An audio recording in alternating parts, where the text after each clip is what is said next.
years.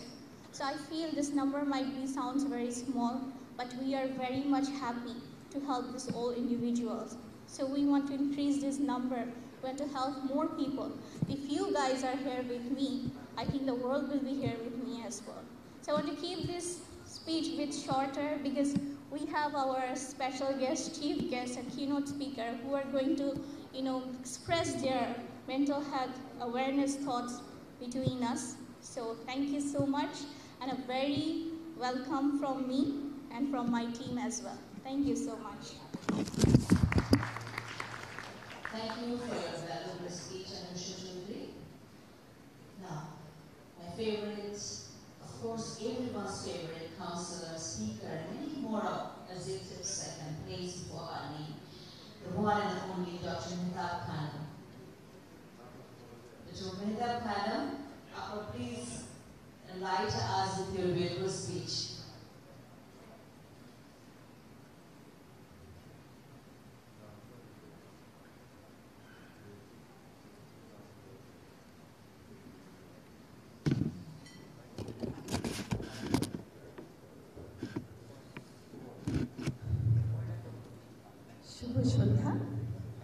Good evening, ladies and gentlemen.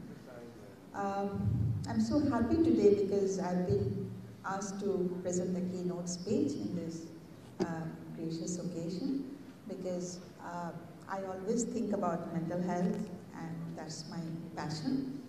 And I think we are going towards something positive, because there are organizations like Let's Talk Mental Health who has organized this program.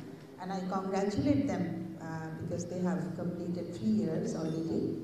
And I think this is a very good initiative, and we should always support this kind of endeavors. And more people should come forward to do work in this field. So I introduce myself as a psychotherapist, and some people confuse me as a psychiatrist. Actually, in Bangladesh, people are not very clear about the jobs of psychotherapists and psychiatrists. Some people think I'm a psychiatrist. Since I have a PhD degree, there is a doctor in front of my name, although we should put doctor. So people confuse me as a psychiatrist, but actually our fields are very closely connected, and we need to do some teamwork regarding mental health issues. But that teamwork is not happening very well. We have not been able to do collaboratively with the psychiatrist, and I think this is a high time we should work as a team. The social workers should also work in this field, so that we can give holistic treatment to our patients or clients. We call them clients, psychiatrists call them patients. When we go, we have mental disorders, we have certain mental disorder, there is a difference between sickness and wellness. So when there is a sickness, we need the help of a psychiatrist because we need medication. And when the person is a bit recovering, at that point of time, that person needs psychotherapy or mental health counseling. But if it is not done together, if there is no collaboration between these two people, two services, then people will not be helped holistically. Everybody doesn't need medication though. We have problems in the family, we have problems in our marriage, we have problems with our children. So there are multiple problems, mental health issues that we go through. So I would like to call it wellness rather than sickness. When we don't become sick, we should focus on wellness, emotional well-being, which we are not talking about. So I would request the organizer to give more stress on wellness, more stress on emotional well-being. If we are quite strong emotionally, if we have more emotional intelligence, we can deal with our emotions quite well. We don't fall into a sickness. So in order to get the holistic results, we need to work together. So I would like to request this, the organizers to add this concept that mental health should be in order to become more holistic and more comprehensive. If we can add, let's talk mental well-being and mental health. So I don't know whether my request would be taken care of, but it's all right if they want to talk about mental health. It's an international organization, but I like to talk about prevention more than treatment. If it is become more treatment oriented, then sickness comes into the forum. But if we talk about mental wellness and emotional well-being, we can include the entire population. We are suffering from mental health issues, all of us. Although it's a stigmatized area, we don't want to admit the fact that we all have the need for mental health help. When I started the program on television, when I started writing articles on the newspaper, there was urge in me. I felt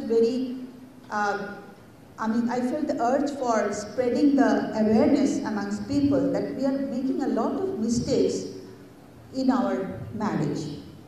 We don't know how to run a good marriage, good relationship, and we get married without knowing what is marriage, without having any knowledge on sex education.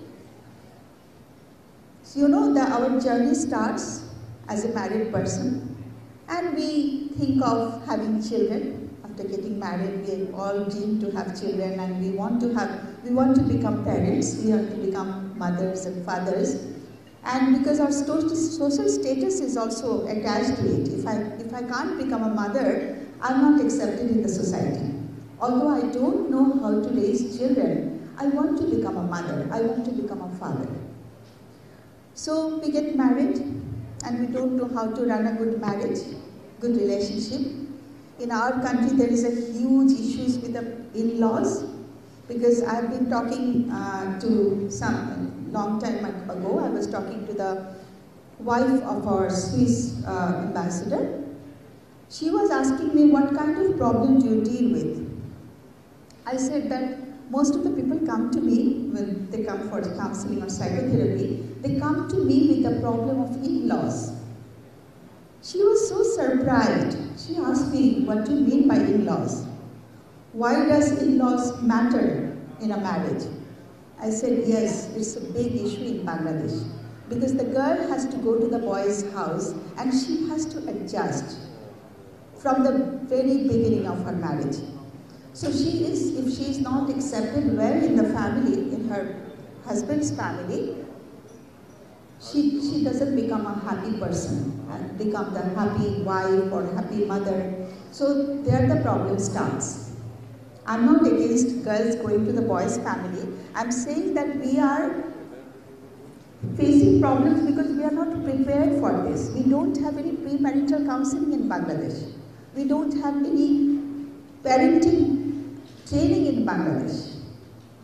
So if we can ensure the emotional intelligence of our children from the very beginning, we need to be intelligent emotionally. The parents need to be emotionally intelligent.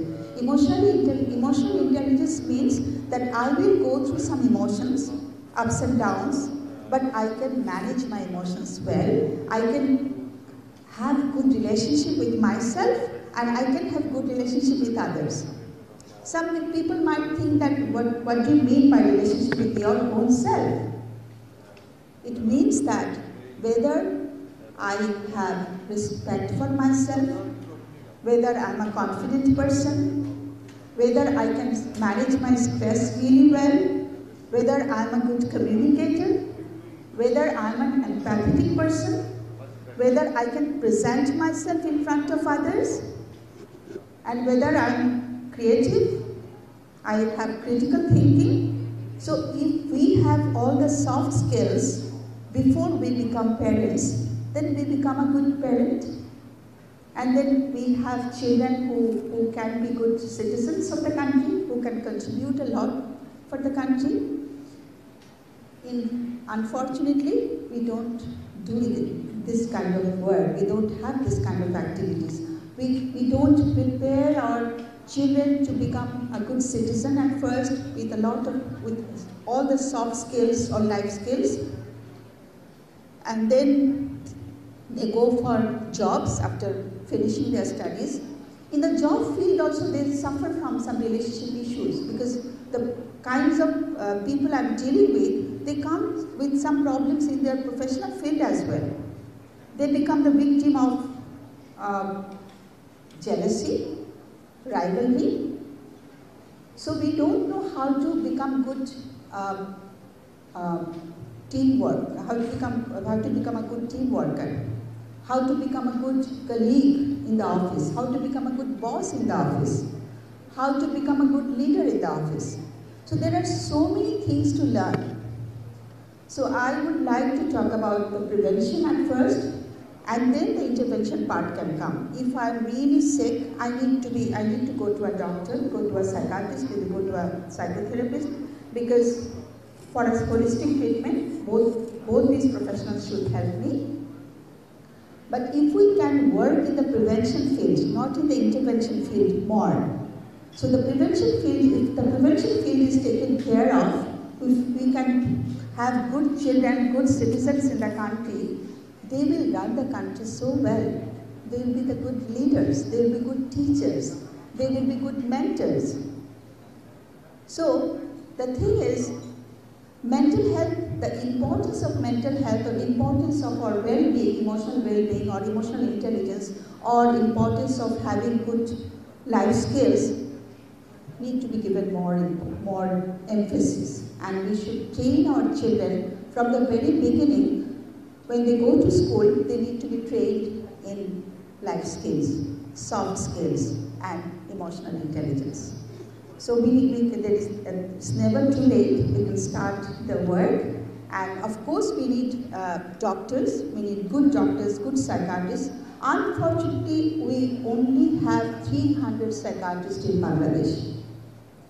They are practicing day and night. They are not taking any rest. The patients who go to them, they complain that, the doctor didn't even talk to me, didn't even listen to me. And I don't blame them for that. I don't know, our Honorable Health Minister is here. I don't know why for this huge population we have only 300 psychiatrists in Bangladesh. And about the psychologists, the trained psychologists who are properly trained, psychotherapists or psychologists, their number is not more than 500. So if we talk about wellness and illness both, we don't have professionals in Bangladesh. And I don't know how much budget is allocated for the in mental health sector. So if there is a shortage of budget, we can think more about this. We can think that whether we can increase the budget, and we need to have good institutions for preparing, for giving trainings to the mental health professionals, and also increase the number of psychiatrists so that we can work together. There is a field called social work. In the mental health professionals team, the job of a professional, social worker who are properly trained, this is very important because social workers are the ones who initiative to make contact with the households, with the family of the patient. Because when a patient comes to the doctor, he or she is taking medicine, sometimes they are taken to the hospital, clinics, and when they come home, they are not treated well by the family because when they are sick, they don't know what they are talking about, how they are behaving, they have no idea. So reintegration or rehabilitation in the family is also a big factor. So we need to train the parents. When somebody is sick, that person is misunderstood by the society. They are bullied. They are being tortured. We call them pagol. There is a 3 word here. এটা আমরা ওদেরকে পাগল বলছি, we are discriminating them, we are bullying them. So they have a lot of pain in their mind. When they go home, they are not taken well by their parents because before getting sick or when he was sick, he behaved in a weird way. So in a bizarre way, so this person is not taken well by the family. So That's why this work has to be done holistically, and we need to train up the social workers who can make liaison with the family. We need to have good psychiatric nurses, which we don't have in our mental health hospitals. And we have only 2 mental health hospitals dedicated for this kind of people. One is the National Mental Health Institute and another one is Pabna Mental Health Hospital. Unfortunately, when I went there to visit Pabna Mental Health Hospital, I couldn't find any psychiatrists there. Psychiatrists, they come and go. They like to stay in Dhaka. They don't want to go to Pabna. So at that point of time when I went to visit, I went from the department, I didn't find any psychiatrist. I didn't find any psychologist either. So I don't know whether we are giving importance to this field. We need to give more importance, not in respect of treatment only. Also, we need to appoint counselors, properly trained counselors in the schools. For that, we have to create the posts at first, and then we need to have some place or institution where we can train these school counselors. Because at the school level, when the children are turning into a flower from a bud, so at that point of time, the holistic development is important. So if we can appoint well-trained counselors for the schools, for the colleges, for the universities, we can have good citizens in Bangladesh who can take care of their own mental health, who can be happy people, who can be satisfied. Happiness is something we can't see, we can't touch, but we can be very satisfied, we can be at peace with ourselves. If we are at peace with ourselves, we can help others. You know, when you are not in a good mood, you are stressed out, and somebody is asking a good question, how are you doing today? That person will be very angry. Why are you asking me this question? Because this person himself is very unwell. He is not able to deal with his mental issues. So he is not going to behave well with others. So he won't be able to become good partners, good parents, good friends, good professionals, unless we are happy or peaceful inside. In order to attain that goal, we need to have good professionals in Bangladesh. Unfortunately, we don't have many of them. I'm teaching at the Dhaka University. We have set up a different department. It's called an applied department, educational and counseling psychology. We can only admit 30 students. And our duration of this training is only 1.5 years. Or when they do MPhil program, they go for MPhil program, that's 2 years. And that's not enough for giving psychotherapy training to the students. So we need to think about having good institutions. If we need, we should invite overseas trainers in Bangladesh so that we can give quality training to our people. There are many psychologists who have done their masters, but they are not equipped to give mental health services because they have only theoretical knowledge. So theoretical knowledge doesn't help you to become a good professional, mental health professional. So there are many graduates and masters, they are just sitting idle, they are not having any opportunity for training.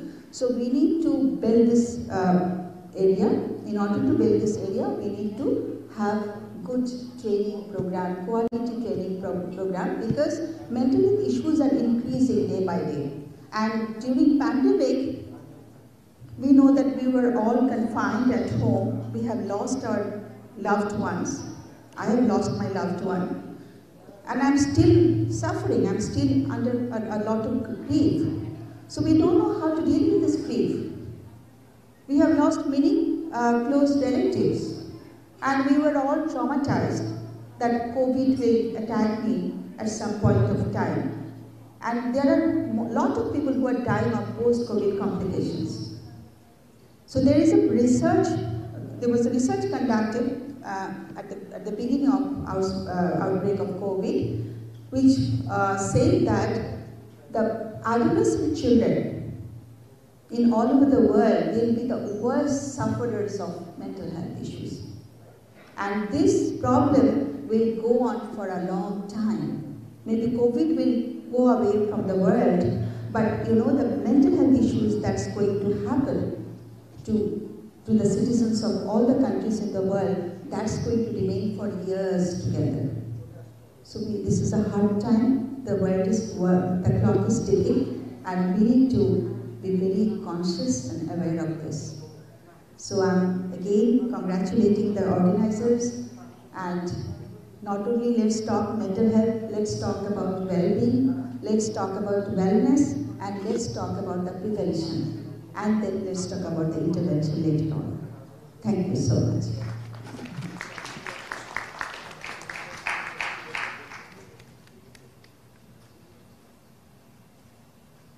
Thank you, Dr. Nita Khanam, for a very, very valuable speech. I'm now requesting our special guest, Ms. Shobha Reza, the beautiful face and ever young by soul and by face, to give her extraordinary speech. You don't know what I'm going to say. My salam and respect to our honorable minister and our honorable guests and all present. Well, the very issue of mind is mind-boggling. Wouldn't you agree? It is. It is the most untouchable, unreachable, unfathomable area of human life. Yet, it is always with us. Whether we are sleeping, it's there, dreaming away. Whether we are awake, it's chatting away. But we can't touch it, can we? I've been thinking all day, for the last few days since I was invited here, about my mind. I'm a person who loves being with my mind a lot. I love thinking. I love thinking, and I love helping my mind to cope with this world. From the very early morning when I wake up, I tell myself, whatever, accept it. This art of acceptancy, well, not the wrongs. You must rebel against the wrongs. But like the COVID period, the deaths, every day there were deaths that had announced the going away of very close people. That had affected all of us. So I learned to accept it, because going away cannot be changed. A person goes away. The loss of human beings, the loss of loved ones, can cause so much pain that it is very difficult for human race to actually get into it and just forget it. But we must learn to accept. This art of accepting can only be done by human minds. But then again, when I look at the birds and animals, and even our nature, and I think, don't they have minds? They do, but they don't need hospitalization. They have their own way of coping with their mind. Maybe we should learn from them. How do we cope with our mind? The health of our mind. And then again, from the cultural aspect, I would say, looking from the cultural perspective of mind. And I remembered this song this morning. Every day I wake up, then I start to break up, lonely as a man without love. It was a song of the 60s, sung by Engelbert Humperdinck. But that is sadness. We love sad songs, we love sad books or poetries or cinemas like a Roman holiday, sadness and depression. There's a very thin line there. And it made me think, when did depression became the mental state of human race? Sadness was there, but when did we first get to know about depression? Sadness is like any other feelings of human race, like happiness, anger, jealousy, greed, many other kind of feelings that human beings have. But when did depression set in? Just this afternoon, a student of mine, I have a school in Sylhet, it's 31 years old, it's up to 11. I founded that. So one of my students, who's now not a student anymore, he's working, he was discussing with me while having lunch with me. He was saying that one of our students, who is doing PhD in London now, suffers from very deep depression. So I asked him, why do you think it's there? Why do you call it depression? Why don't you call it sadness? What's the difference between depression and sadness? How do you just say that I'm depressed? Why can't you say that I'm sad? What are these very intricate things, Mehtab, I would love to learn from you? Because dealing with children, this is so very important to relate, because these days, young people who comes to me says they're depressed. They don't say that they're sad. In our days, we were sad, listening to sad songs, crying. Why not? One should cry. But I guess when you're sad, you can cry. But when you're depressed, you don't cry. You become silent. You become aloof. So the clinical difference between sadness and depression. And in our country, there is a kind of mental issue. I don't know if it is depression. I don't know whether it's the lack of education. I don't know whether it's the lack of leaders showing us our way with our mind. The mind needs a leader. So when the mind needs a leader, we need good teachers to lead us, lead our mind. Physically we can walk left, right, we can do that. But what's our mind doing? I would really request our minister and other ministers and our leaders to become our mind leaders too. Not just money leaders. No. Mind leaders is what's most important now, because the mind of the world is suffering. The mass people suffers. The mass people's mind are tortured. And this must, and if mass people is the most people of any country, if the mass people's mind are suffering, how can a country be feeling healthy and happy? Like here we are discussing, and this is La Meridian, and we are here, a few of us. But the mass of this country's beings are really mentally tortured. Women are tortured in a way, with all this covering ups that's going on, changing the very look of our country, covering up like, no one can see us. That's a mental issue. Why do we have to cover ourselves up and hide ourselves up? God did not say things like this, but we're doing this. That is also a mental issue, I must say. Women are made to feel insecure, so they are hiding. Men, they're bullying. So these mental issues must be dealt with very seriously now. And maybe we should cut down on many things and put more onto the mental health issue. Cut down on our many costs and look after the mind of this nation. আমি একটা কবিতা পড়তে চাই, ইংরেজিতে আমি translate করেছি।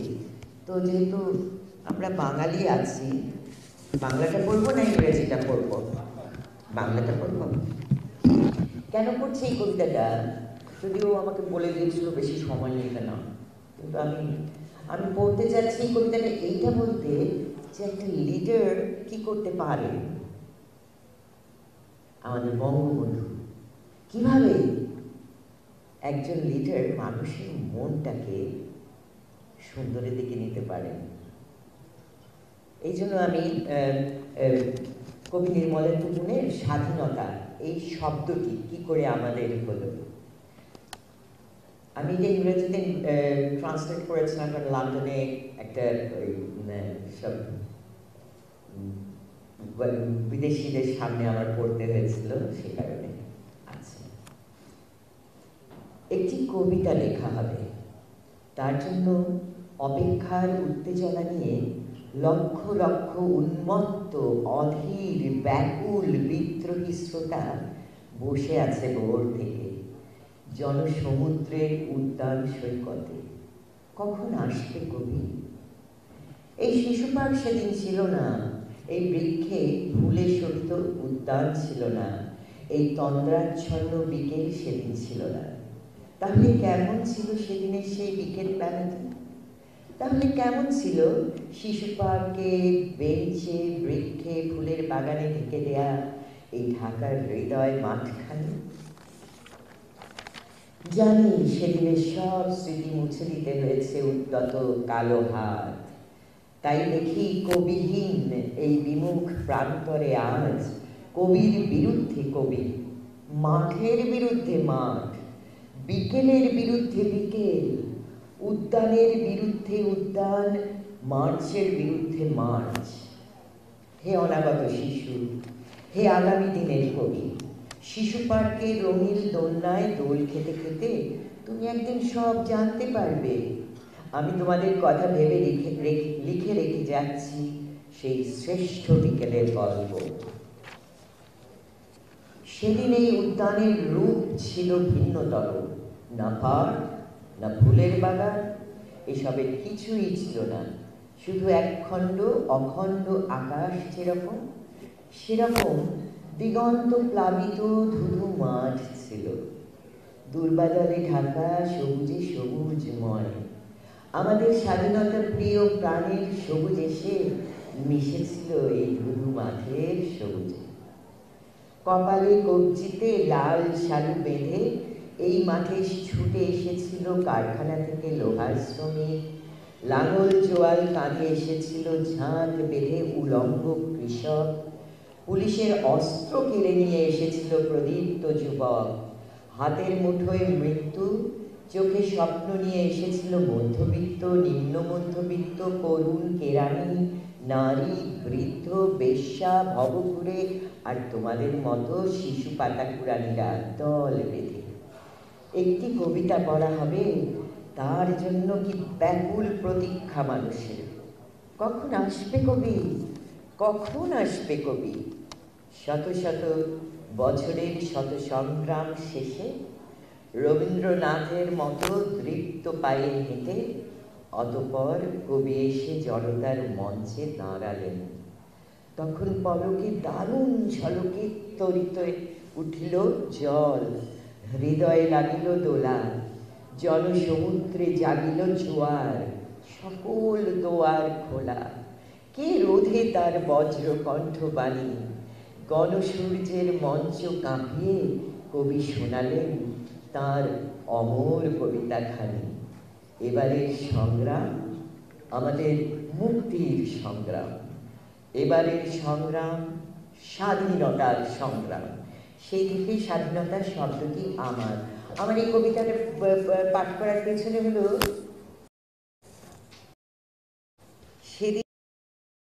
এখানকার মানুষের মানসিক অবস্থানটা কবি এত সুন্দর করে তুলে ধরেছেন।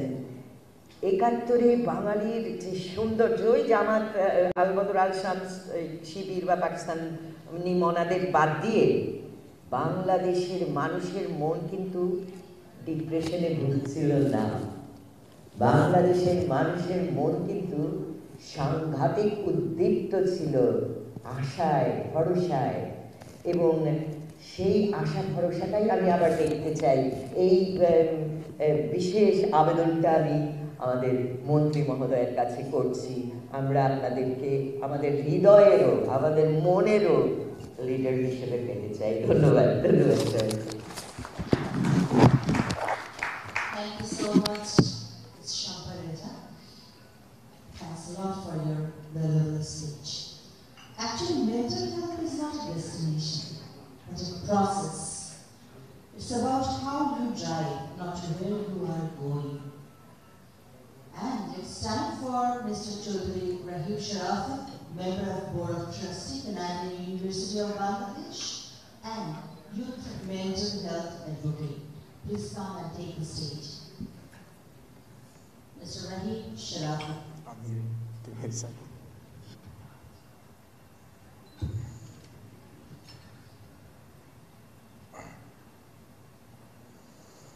Hi, my name is Rahib Chaudhry. Firstly, I would just like to mention just how touched I am by today's attendance turnout. I would like to thank all the attendees for coming. This is a topic very close and dear to my heart, and seeing as so many people came out to commemorate this event, I could not have asked for a more pleasant sight this evening. So a sincere thank you to all the attendees, a sincere thank you to the organizers for putting this together, and of course for letting me speak. So now you're probably thinking, he looks a little young to be a psychology PhD from Yale, and you'd be right, because I'm not. No fancy titles to my name, no established papers, not yet at least. Hopefully in the future there will be. And frankly, when I was asked to speak at this event, I was a little hesitant. I didn't feel like I was quite qualified to speak here. We have esteemed and established doctors here, and the health minister, and respected diplomats. I mean, the American ambassador was supposed to be here. But exactly, so we have the health minister present and respected diplomats. So who am I exactly to speak at this event, and what does my voice add necessarily when we have some of the most institutionally qualified and established people in the country present in this room right now? Well, to be honest, I can't offer the same level of institutional or statistical or scientific insight as many of the attendees present today, but what I can offer is some first-hand anecdotes and experiences I have regarding this subject. I would like to speak from the perspective of the youth and tell you the things that your children and or younger siblings are most likely going through, or very well might have to go through in the future, but they're not comfortable talking about it with you. Because if anyone's had a teenager in their family, they all know they're not the most talkative or open people when it comes to talking with their families. Instead, they go to people like me, people their age, to speak about their woes.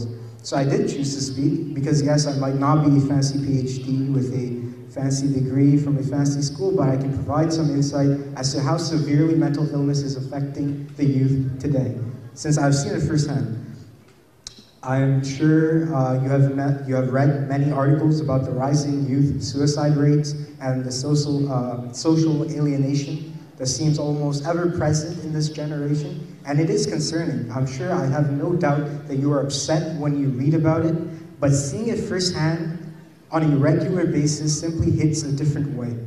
Watching your friends break down in front of you, watching them slowly crumble and lose themselves to their inner demons, watching them always at war with themselves, and unfortunately many don't necessarily win this war with their own minds, and they end up becoming yet another addition to a rising youth suicide statistic. People are not very good at picturing large numbers. When we hear that on average 10,000 people in Bangladesh take their lives on a yearly basis, it registers just as a number as opposed to 10,000 individual people. someone's son, someone's daughter, someone's brother, someone's sister, a friend, a husband, a wife, an individual, a person with their own hopes and dreams and fears, all of it put an end to, an entire life snuffed permanently. There's no age demographic that is being ravaged today by mental illness quite like the youth. I cannot even bring myself to name a more significant and wider spread issue impacting the youth today than mental illness. Studies have found that the average teenager today reports higher stress levels than a psychiatric patient from the 1950s. The second leading cause of death for men under the age of 20 today is suicide. And not only is it just a massive contemporary issue, we are currently on a deadly trajectory. In just the last 10 years, youth suicide rates are up by 60% and show little sign of improvement. From 2012, we have been on an upward trajectory. Every year we break some new decade-long record for highest suicide rates on record in however many years. And one of the most concerning stats I found, a 2019 survey found that 1 in every 5 high school students have seriously considered suicide in the previous year, meaning 2018, because the survey was done in 2019. But these numbers may shock you, but it does not shock us.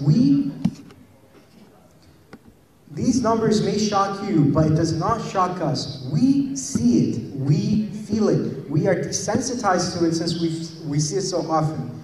This is our normal. It doesn't concern most of us, but it should concern you. 1 in 5 high school students consider suicide as a serious future plan. Your child could be that 1 in the 5. Your younger siblings could be that 1 in the 5. Your niece, your nephew. And also, important to note, this survey was taken before the COVID ordeal. COVID has acted like a catalyst for an already devastating situation. It has acted like petroleum in a wildfire to illustrate just how devastating its effect has been on social isolation and depression rates. As of today, since March 2020, or the beginning of lockdown, suicide has claimed more lives than COVID has in this country, a whopping 70% higher death toll at that. In the same time frame at that, like almost double the number. And we're not the only ones. It's not just some socioeconomic factor making this happen. For example, Japan's a wealthy country, but more people have also died in Japan during quarantine due to suicide than actual COVID, as of many other nations. So as a country in the midst of one of the fastest growing periods in the history of this nation, I think it is imperative that we recognize that one of the most important aspects of modernization is to finally acknowledge the massive epidemic that has been ravaging this country for decades and has been overlooked for far too long, almost being seen as this non-existent issue. To meet COVID, we have developed a plethora of precautions and countermeasures, but this issue, which has killed almost double the amount of people in the same time frame, not only has been mostly ignored in the entire Eastern Hemisphere in general, but even the subject matter is considered taboo. It is illogical to treat one like a public health crisis while stigmatizing even the mention of something much more significant in magnitude. There's a strange attitude in this country I've noticed where people will voice their support for the cause in public and then turn around and shun their own children for mentioning it in private, as they treat it like it's a matter of the utmost shame. There is nothing shameful about getting the help and the healthcare you need for whatever medical issue you may have, because it isn't a matter of being weak or overly sensitive. It is about treating illnesses like illnesses. We don't judge COVID patients as weak for getting COVID. We don't shun them for seeking healthcare or taking it or talking about it. But a lot of us, unfortunately, we have a very different mentality about mental health, which is unfortunate. To illustrate the sheer extent of stigmatization of mental illness in this country, I'll give you a personal anecdote, and I asked my friend if I could share this, and he consented. But my friend once came to me in tears and talked about how he was considering ending his life. And the only thing, he said this, the only thing stopping him was the shame that he thought he would bring to his family. I was appalled. I didn't know what to say. My friend was talking about ending his life, and all he could think about was what others would say. That even in his death, he was an embarrassment to his family. This could have been very well his last thought. How agonizing a thought. Remember, I mentioned how most of the youth don't come to their family for these kinds of conversations. They prefer their friends over their own blood, even and especially when it comes to conversations of this magnitude. And it all stems from this deep distrust of family, because their family members often give more importance to societally imposed stigmatization of this kind of topic over the health and well-being of their own children. How can he say this to his family? He has been conditioned to believe that poor mental health is a sign of weakness and a lack of mental fortitude, and that suicidal thoughts are something to be ashamed of. His last thoughts aren't, oh my God, I'm effectively putting a permanent end to all my hopes and dreams and memories that I will never make. He's thinking, my parting gift to the family that has given me everything is a final embarrassment. How can these individuals speak freely and seek help when they are too busy being victimized by a prejudiced society? If he was told from a young age that these conversations, despite how uncomfortable, are important to have with your family, then maybe he wouldn't need to have this kind of conversation at all with anyone. The root reasons for him considering suicide in the first place would be met right at its inception.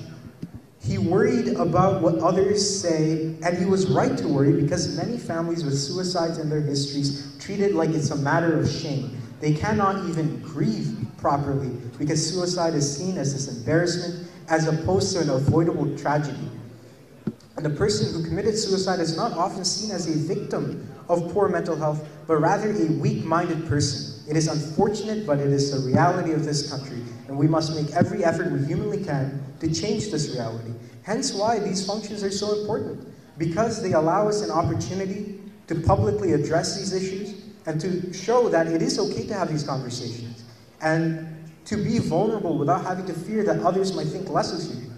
It gives individuals an opportunity to speak about these issues, to know that it is okay, that in their battle against their own mind, that we are here as a community to support them, to listen, and if they were to ever have suicidal thoughts or any alike thoughts, instead of worrying about how we might judge them and think lesser of them, they can count on our support and love in their journey, because that is what community is all about.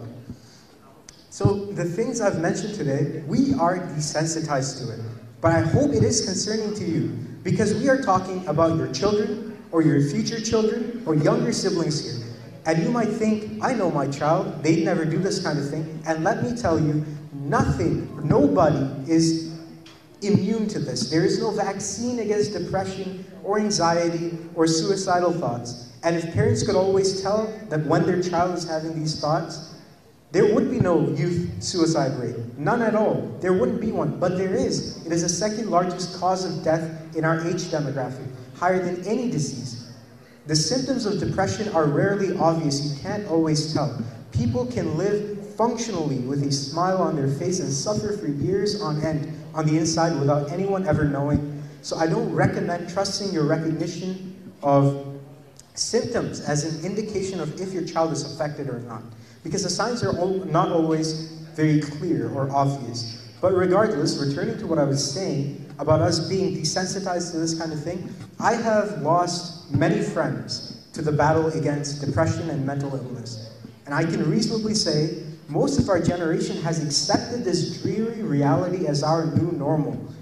It's what we've seen, it's what we've known, and it is what we've felt ourselves. So to end off, I'd like to leave you with a question. Are you content with this? Are you content with leaving this sort of world for your children to inherit, where having serious suicidal thoughts every now and then is just part of the norm, nothing to worry about because that happens to everyone, and losing friends to suicide is just part of growing up? Are you content with leaving the world this way for your children, and to leave this kind of dreadful mentality as our new way of life? Just something to ponder. It doesn't take much to talk to your kids and younger siblings and to establish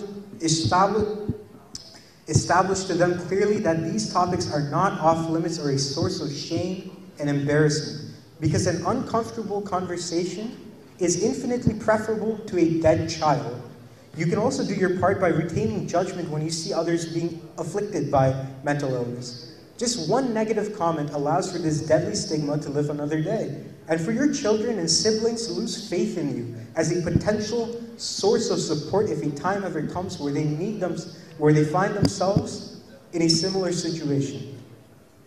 There can never be long-lasting sociological change without serious change within our institutions. Be it educational or otherwise, our values as a society will be determined by how our institutions treat this subject and what kind of importance they give it.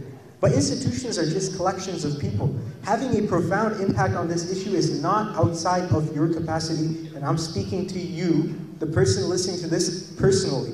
A simple change in mentality and mindset, multiplied by a few thousand, can change institutions. It can change the very values and face of this nation.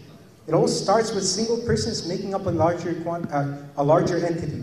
You have the ability to be the change in this issue. You have the ability to make the world a better place, and it costs you nothing. A more tolerant and understanding society can save lives. What even is the purpose of a society if we fail to protect our most vulnerable, our youth, our future? One of the most profound ways that you can help is by recognizing that there is no single institution in this country that is as formative to the next generation as a family cell, the home. You all have a way to impact the next generation through the values you instill in your children and younger siblings by setting examples to follow and being a role model. You can choose to allow this deadly stigma to go on, or you can help make the world a better place, a safer and kinder world for your children and theirs. Destigmatization, large-scale, long-lasting sociological change takes time, but it must start from the home. Everyone has a significant role in this fight. Everyone can do their part. I think I've covered everything I wanted to touch on. I think I'll end it there. Thank you all for coming and listening. Thank you to the organizers for letting me speak. I sincerely do hope my words don't leave you all after you applaud. I hope they stay with you. The world you leave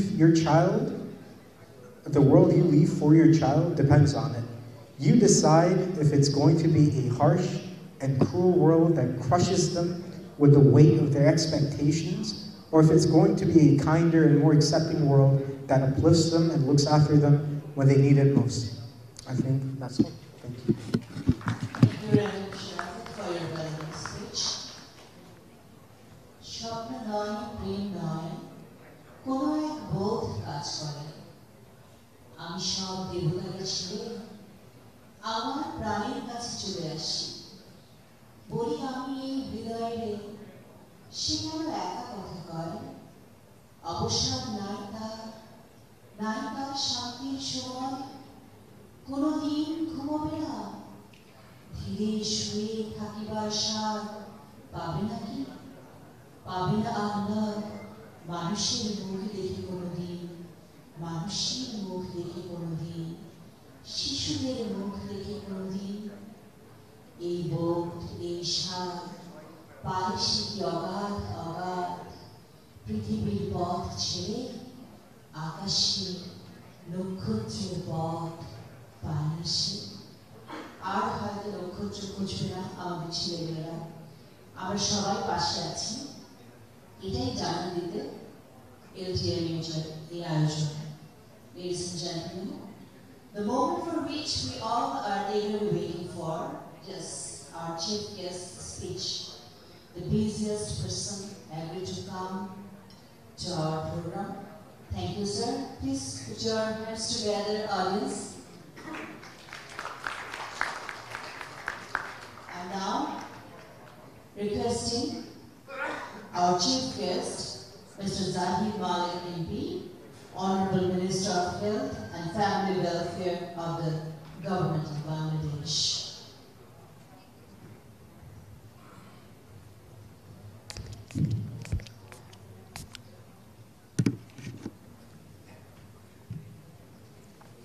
বিসমিল্লাহিররহমানিররহিম। আজকের এই সুন্দর আয়োজন, এই অনুষ্ঠান let's talk mental health organisation তার তৃতীয় anniversary উপলক্ষে আয়োজিত এই অনুষ্ঠানে আমাদের সাথে উপস্থিত আছেন অনেক বরেণ্য ব্যক্তিবর্গ যারা সুন্দর এখানে আলোচনা করেছেন, যার মধ্যে রয়েছে ডক্টর মেহতাব খানম, উপস্থিত আমাদের সাথে আরেকজন ব্যক্তিত্ব রয়েছেন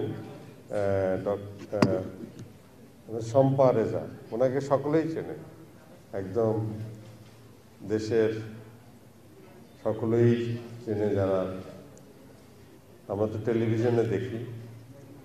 সুন্দর বক্তব্যের জন্যে, কবিতা আবৃত্তির জন্যে ওনাকে আন্তরিকভাবে ধন্যবাদ জানাই। আমাদের সাথে আরও উপস্থিত আছেন যিনি আমাদেরকে এখানে উদ্বুদ্ধ করেছেন আসার জন্য, জনাব নাফিস সাহেব এবং ওনারই সন্তান জুনিয়র নাফিস, নামটা কি জানি বলে গেছে, হ্যাঁ, রহিম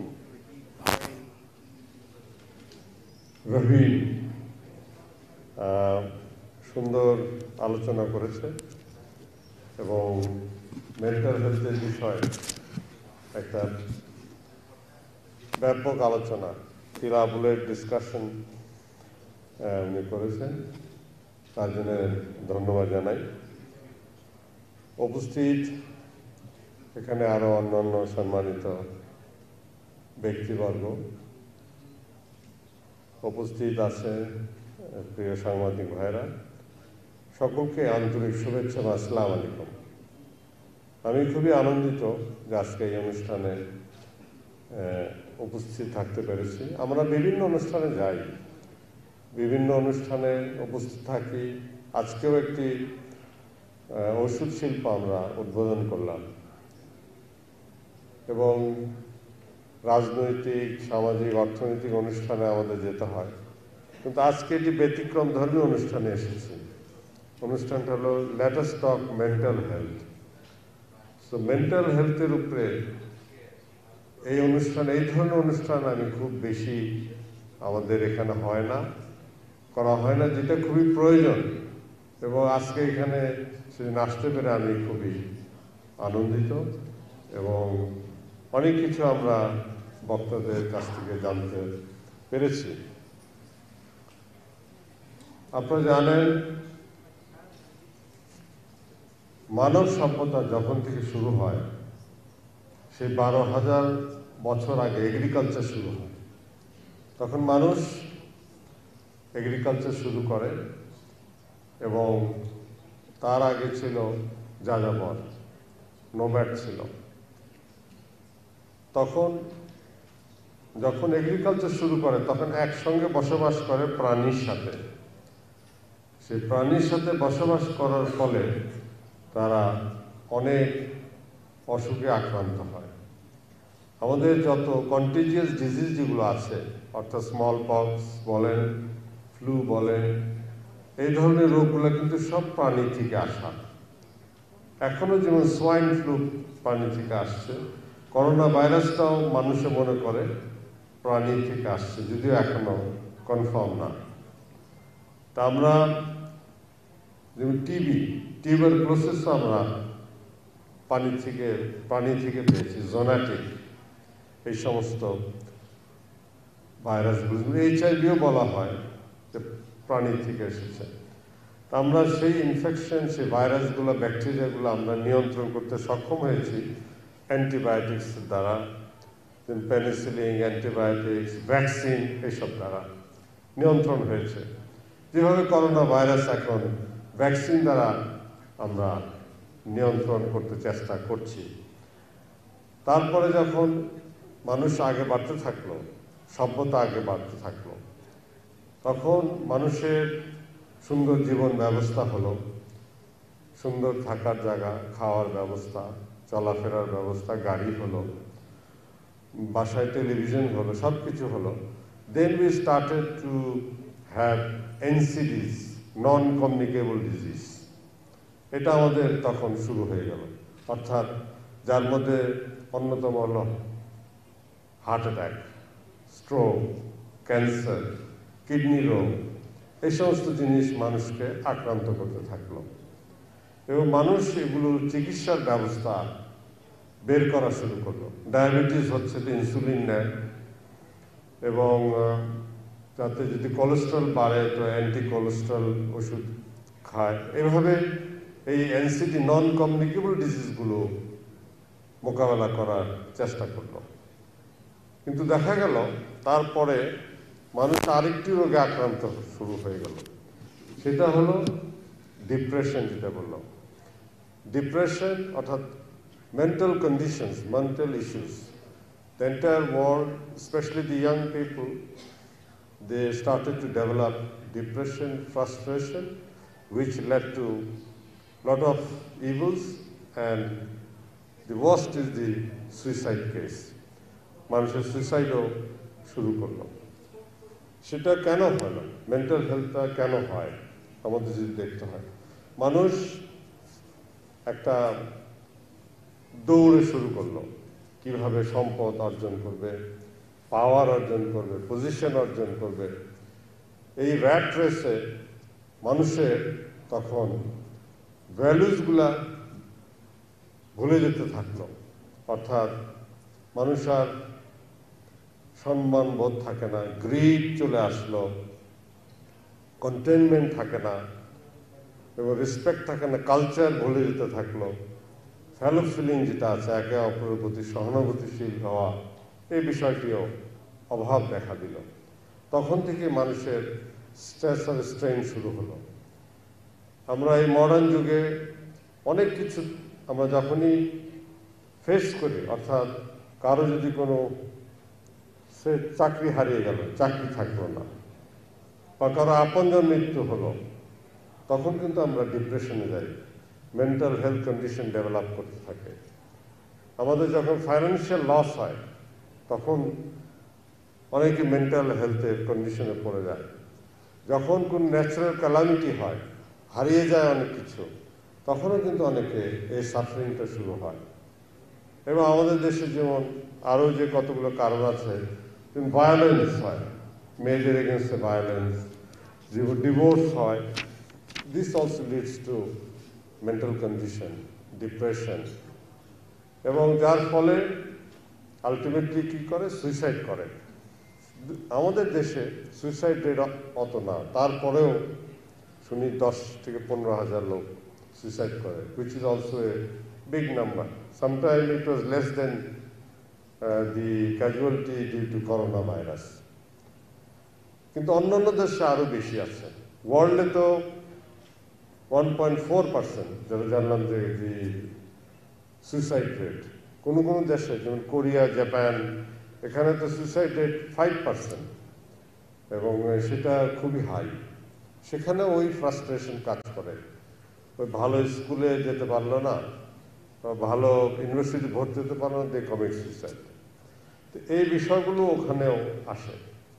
আরেকটি ডিপ্রেশনের কারণ হলো ড্রাগস জন্য নেয়। ডিপ্রেশন থেকে, ফ্রাস্ট্রেশন থেকে ড্রাগসে চলে যায়, যেটা অ্যাভেলেবল যদি হয়। আমাদের দেশেও কিন্তু অনেক ইয়াং সমাজে যারা সবচেয়ে বেশি সুইসাইডে করে ইয়াঙ্গার এজ, আমাদের দেশের মেয়েরা বেশি সুইসাইড করে কম্পেয়ার টু ছেলেরা, এবং অন্য দেশে কিন্তু রিভার্স, ছেলেরা বেশি সুইসাইড করে, মেয়েরা কম করে। তো সে ড্রাগ একটা বড় বিষয় হয়, সেটাও মানুষকে ফ্রাস্ট্রেশনে নিয়ে যায়, ডিপ্রেশনে নিয়ে যায়, তখন ড্রাগ মানুষের ব্যবহার শুরু করে। এই ধরনের বিষয়গুলো আছে। তা আমরা how to mitigate this problem, আমি মনে করি যে প্রথম হলো সোসাইটির এগিয়ে আসতে হবে। It starts with family. বাপ মাদের দেখতে হবে ছেলেমেয়েরা কী করছে, কী সমস্যা, এবং তাদের সাথে কথা বলতে হবে। যেমন যে কথা, let's talk, you have to open up with the children. তাদের কি সমস্যা, তাদের যে কম্প্যানিয়নটা কেমন, তাদেরকে কি জিনিস সমস্যা করছে, এই বিষয়গুলো দেখতে হবে। ইগনোর করলে চলবে না।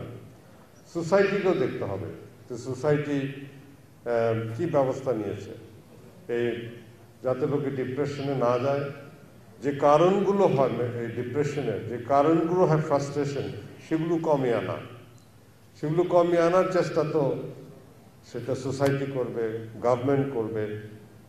এই বিষয়গুলো আমাদের সেই দিকে জোর দিতে হবে এবং পাশাপাশি আমাদের ট্রিটমেন্ট ফ্যাসিলিটিও থাকতে হবে। যে এখানে কথা আসলো যে আমাদের দেশে সাইকোলজিস্ট এবং সাইকিয়াট্রিস্টের সংখ্যা খুব কম। Yes, compared to requirement, compared to the size of the population, our psychologists, psychiatrists are inadequate. আমাদের দেশে তো সাইকিয়াট্রিস্ট, সাইকোলজিস্টের কাছে যেতেও লোকে দ্বিধা করে, কারণ সেই কালচার এই দেশে ডেভেলপ করে নাই।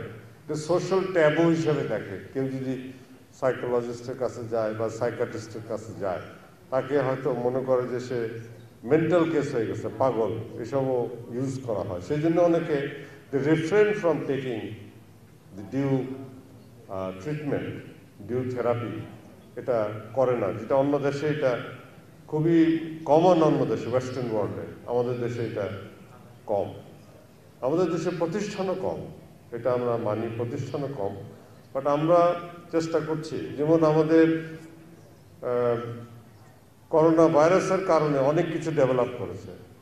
ফর এক্সাম্পল, যে সেন্ট্রাল অক্সিজেন সিস্টেম আমাদের হাসপাতালগুলোতে খুব ছিল না। এখন প্রায় বড় হাসপাতালে সেন্ট্রাল অক্সিজেন লাইন হয়ে গেছে। আমাদের দেশে ডিভিশনাল পর্যায়ে কোনো ক্যান্সার, কিডনি, হার্টের কিন্তু হাসপাতাল নাই। সেটা আমরা অলরেডি কাজ শুরু করেছি। মাননীয় প্রধানমন্ত্রী অনুমোদন দিয়েছেন এবং কাজ শুরু হয়ে গেছে। সেভাবে আমরা we are also trying to set up unit in the জেলা লেভেল, যেখানে সাইকিয়াট্রিস্টের পজিশন থাকবে এবং সেখানে health service, mental health service. এটা পৃথিবীর সব জায়গায় হয়ে গেছে। যেমন আমি WHO-তে যখন গেলাম, আরেকটি অনুষ্ঠানে গেলাম আবুধাবিতে কিছুদিন আগে, বিফোর দি করোনা স্টার্টেড, সেখানেও বলছে no health without mental health, that was the slogan. তো কাজেই সাউন্ড, কি বলবো, a sound mind stage in a sound body. If you are mentally sick, you will get physically sick. If you are mentally healthy, happy, then your physique will be also good. You will be free from lot of disease. তা আমি মনে করি যে এটা খুবই important বিষয়। আমরা এটাকে ইগনোর করেছি। এটাকে আগামীতে আমাদেরকে আরো ভালো করে দেখতে হবে। আমি নিজেও কিছু এই বিষয় নিয়ে এখানে আসার আগে চিন্তা করছিলাম যে I am not an expert in this issue, so what I should say. তো এখানে আমি মনে করলাম যে এটার অ্যান্টিডট কি হলে এই মেন্টাল হেলথ কন্ডিশন ভালো থাকবে আমাদের দেশের এবং আমাদের বিভিন্ন পর্যায়ে। সকলেই কিন্তু মেন্টালি ডিস্টার্ব হতে পারে, all age, not only young age. You can be depressed at any stage of your life. আমি মনে করি যে লাইফে টু স্ট্রাইক এ ব্যালেন্স, জীবনের মধ্যে যদি ব্যালেন্স তৈরি করা যায়, সব আমার পাবো না, সব হবে না, তখন you are contented, then you will not get into depression. এটা আমি মনে করি যে ব্যালেন্স ইজ ভেরি ইম্পর্টেন্ট। আর to give up the rat race, that is to run after power, position, insatiable thirst for wealth, এই জিনিসগুলো যদি আমরা কন্টেন্ট করতে পারি, লিমিট করতে পারি, তাহলে ডিপ্রেশন, ফ্রাস্ট্রেশন আমি মনে করি কমবে। যে এই যে দৌড়টা, অন্ধ যে র্যাট রেস যেটা, এটা যদি আমরা কমিয়ে আনতে পারি, যদি আমরা আমাদের ছেলেমেয়েরা যদি কমিউনিটিতে কাজ করে, if you help people, if you go around and support your people, support your society, then you get happy also. By supporting others, by making happy other people, you also become happy. আপনি নিজে অপরকে যখন খুশি করবেন, সাহায্য করবেন, তখন নিজেকেও সাহায্য করা হয়। দ্যাট ইজ যে যখন একজন শিক্ষক ছাত্রকে পড়ায়, তখন সে নিজেও শিখে, ছাত্রদেরকেও শিখায়। এবং আরেকটা জিনিস আছে যে ধরেন মানুষ তো এক একটা ধর্ম এক একজনে ফলো করে, এটার মধ্যেও যদি কিনা কেউ সত্যিকার ভাবে কিছুটা ধর্ম পালনও করে, it also gets mental peace. এর মাধ্যমেও যদি আমরা সেইভাবে আমরা সেটা করি, কারণ রিলিজিয়ান কিন্তু আমাদেরকে ডিসিপ্লিন করতে শেখায়, ডিসিপ্লিন আনতে শেখায় জীবনে। কাজে ডিসিপ্লিন হলে পরে, if you are discipline, then we can refrain from lot of evils, lot of unwanted attractions. এটা কিন্তু ডিসিপ্লিন করে মানুষের লাইফকে। তারপর আমি মনে করি ইগোটা মানুষের কমাই দেওয়া উচিত। ইগো কমালে পরে দেখা যাবে যে মানুষ অনেক কিছু থেকে রক্ষা পেয়েছে, ডিপ্রেশন থেকে রক্ষা পেয়েছে, ভায়োলেন্স থেকে রক্ষা পেয়েছে, ফ্রাস্ট্রেশন থেকে রক্ষা পেয়েছে। ইগোটা মানুষকে অনেক ক্ষতি করে। এবং আমরা যদি কম্প্রোমাইজ করতে পারি, কম্প্রোমাইজিং অ্যাটিটিউড থাকতে হবে লাইফে, ইয়াঙ্গার এজে, না আমারটাই ঠিক, এই জিনিসটা সবসময় সঠিক নয়। কাজেই everybody has got something to সে, কাজেই প্রত্যেকেরই বলার কিছু থাকে। ইভেন দি, একটা কথা আছে, even the foolish, the dull has something to say, and you have to listen to that. কাজেই আমাদেরকে এই লেটেস্ট টক মানে অন্যের কথা শুনতে হবে, খালি নিজে বললে চলবে না। কাজেই compromising attitude should be there. আর আমি এটাও দেখেছি যে আমরা যখন ভুলে গেছি, করোনার সময়টা আরো বেশি হয়েছে, যে we were close inside rooms and bombarded by the television, by the press, because always there is news of death, infection, this thing happening, that thing happening, and it is being bombarded on your mind, always. আমি অনেক সময় বলেছি সাংবাদিক ভাইদের যে আপনারা বিনোদনমূলক অনুষ্ঠান দিয়েন। এমনি তো মানুষ অনেক প্রেশারে আছে, তারা লাইফের অনেক কিছু হারাই ফেলছে, আপনজন হারাচ্ছে, জব হারাচ্ছে, ব্যবসা বাণিজ্য ক্ষতি হচ্ছে, মেন্টালি তারা ডিপ্রেসড। এখানে আরও যদি আপনি তাদেরকে আরও দুঃসংবাদ দেন, তাহলে পরে তারা আরও ডিপ্রেসড হয়ে যাবে। কাজে সেই দিকে যদি অনুষ্ঠানগুলো একটু এনলাইটেড অনুষ্ঠান হয়, তাহলে পরে মানুষ অনেকটা ফ্রিডম পাবে। তো সেই জন্যে আমরা যদি একে অপরকে ভালোবাসি, সোসাইটিকে ভালোবাসি, এর উপরে কোনো বিষয় নাই। আপনার যে respect and love for your country, for your people, that is about everything. তাহলে আপনি অনেক কিছু থেকে আপনি নিজেকে রক্ষা করতে পারবেন এবং অনেক ভালো কাজ করতে পারবেন।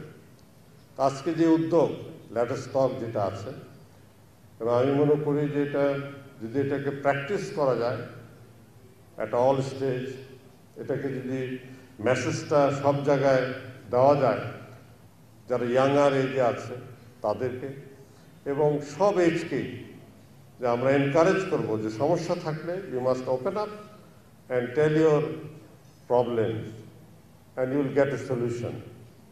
If it is within yourself, if you keep it within yourself, the poison tree will keep on growing and its root will go deeper and deeper. So you have to nip it in the bud. So that is the whole message আমি এটাই বলতে চাচ্ছি। আজকে আয়োজনের জন্য ধন্যবাদ, আপনারা ধৈর্য সহকারে কথা শুনেছেন। আমার মনের যে বিষয়গুলো ছিল, I am not an expert in, I am not a doctor also, nor a psychologist, just from my own experience I said something. এবং আমরা আশা করব যে করোনা এখন অনেকটা নিয়ন্ত্রণে আছে। কালকে মাত্র একজন ডেথ হয়েছিল। We started with one death and yesterday was one death. That is where we want to go to zero death. আল্লাহর রহমতে ইনশাআল্লাহ জিরো ডেথেও আমরা চলে আসব এবং আপনারা স্বাস্থ্যবিধি মেনে চলবেন। জীবনে বেঁচে থাকলে ডিপ্রেশনও দূর হবে, ফ্রাস্ট্রেশন দূর হবে, আর বেঁচে না থাকলে কিন্তু কোনোটাই কাজে লাগবে না। কাজে first we have to save our self, survive. তো সেই জন্যে স্বাস্থ্যবিধি মানতে হবে, follow the health guidelines and also get vaccinated as early as possible. সকলকে আমার পক্ষ থেকে আন্তরিক শুভেচ্ছা এবং ধন্যবাদ জানিয়ে আমি আমার কথা এখানেই শেষ করছি। জয় বাংলা, জয় বঙ্গবন্ধু। আসসালামু আলাইকুম। Thank you, sir. Mr. Jafar Malik, Honorable Minister of Health and Family Welfare of the Government of Bangladesh. Thank you so much for your valuable speech. Sir, ঠিকই বলেছেন, যদি মানসিক স্বাস্থ্যটা সুস্থ থাকে তাহলে অনেক সময় শারীরিক অসুস্থতাকেও সে পার করে দিতে পারে। স্যারের বক্তব্য শুনে খুবই অনুপ্রাণিত হলাম। এখন আমাদের অতিথিদের ফুল দিয়ে বরণ করার পালা এবং crest giving ceremony.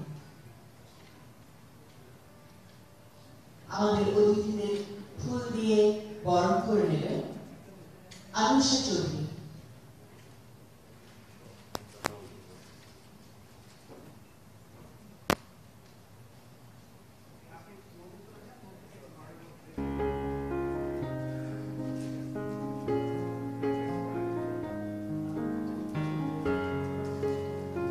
Anusha Chaudhary is now honoring our Health Minister, Mr. Jafar Malik.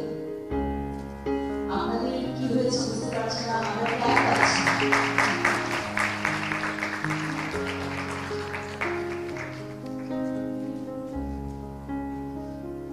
Makeup খান সবার পরিচিত একটি মুখ।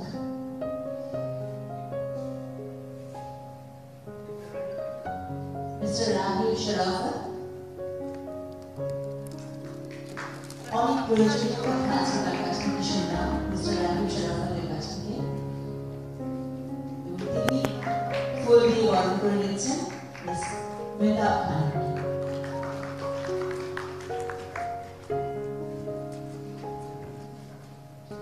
মিস্টার মার্ক ফুল দিয়ে বরণ করে নিচ্ছেন Shampa Reza.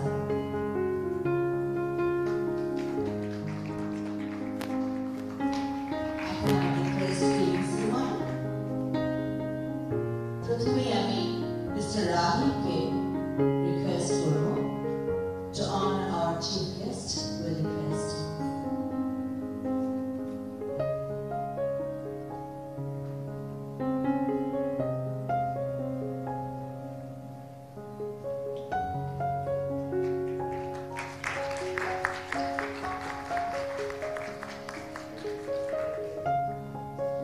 Now, Anusha Chaudhary is going to make a crest to Ms. Mehtab Khanum, Dr. Mehtab Khanum.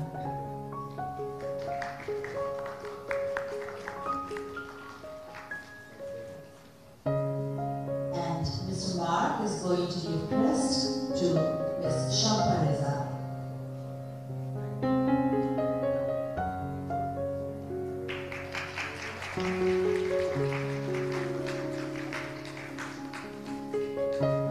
এখানেই কিন্তু শেষ নয়, আমাদের আরো একটি সুন্দর আয়োজন আছে, কেক কাটা।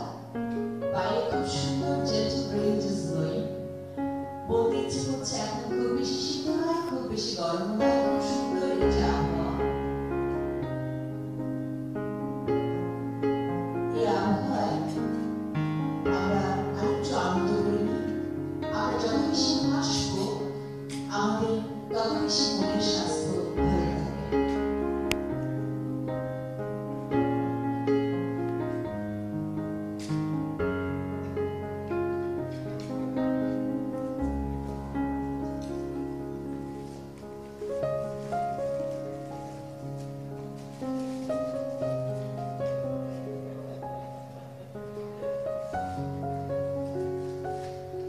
আনন্দময় একটি সময়।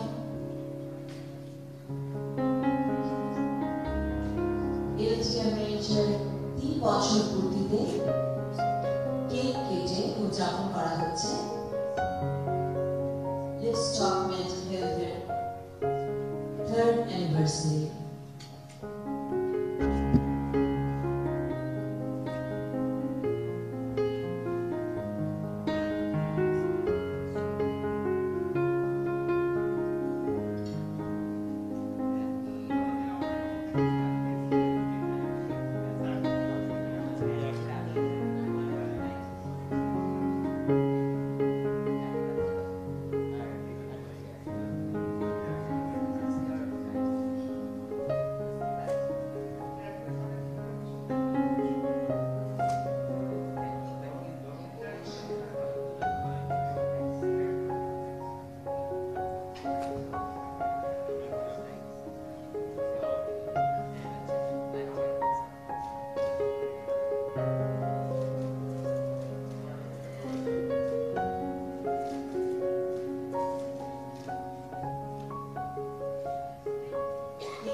স্থানীয় মসজিদ